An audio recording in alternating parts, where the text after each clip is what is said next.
Artinya kalau kita kaitkan repository itu dengan aplikasi-aplikasi yang berkembang gitu. Nah apalagi Mas Yono kan salah satu founder dari Slims gitu ya, kehadiran Slims itu menurut ya satu kebanggaan gitu ya, satu kebanggaan karena itu produk nasional gitu.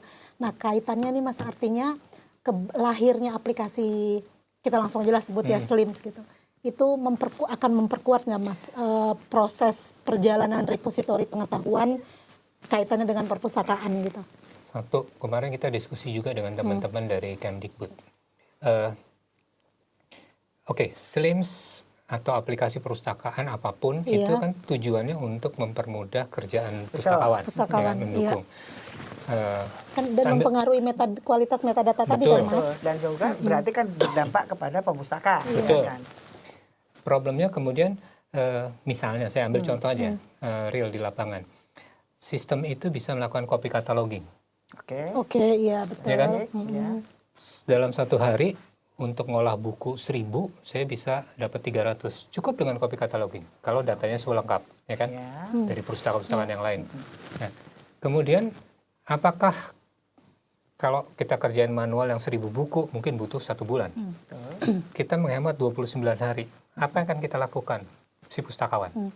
Kalau ngerasa bahwa si pustakawannya udah berarti gue punya waktu santai 29 hari gitu. Lalu apakah itu sukses tuh berarti? Otomasinya itu kan sebenarnya otomasi itu dilakukan supaya kerjaan yang sifatnya repetitif berulang kali gitu ya, clerical, itu kan bisa dikurangi sehingga pustakawan punya waktu lebih untuk melakukan hal yang lebih baik, yang lebih betul dengan mengembangkan pengetahuan dan segala macam. Tapi kalau kita pakai itu hanya untuk sekedar supaya kita bisa pulang cepat, pustakawannya tujuannya belum sampai tuh Mas.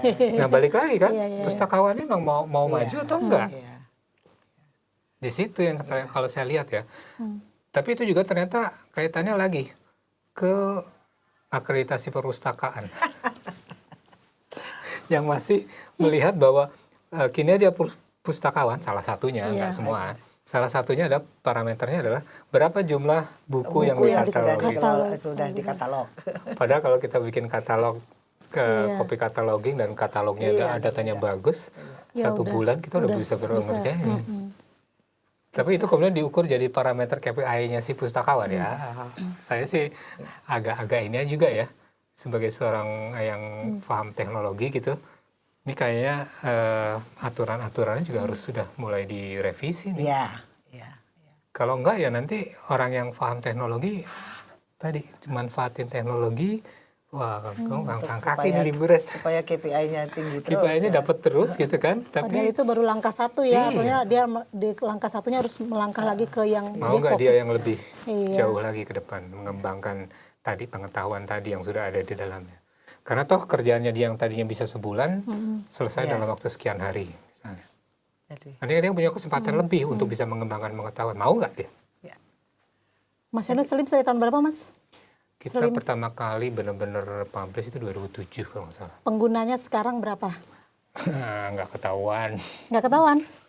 Kalau yang ngedownload itu data saya terakhir sudah hampir 500.000 Wow. Dan itu artinya bisa nggak kita klaim bahwa Slims itu selain sebagai sebuah aplikasi, tapi juga sebenarnya salah satu bentuk repositori pengetahuan Indonesia gitu. Bisa nggak kita klaim sebagai itu?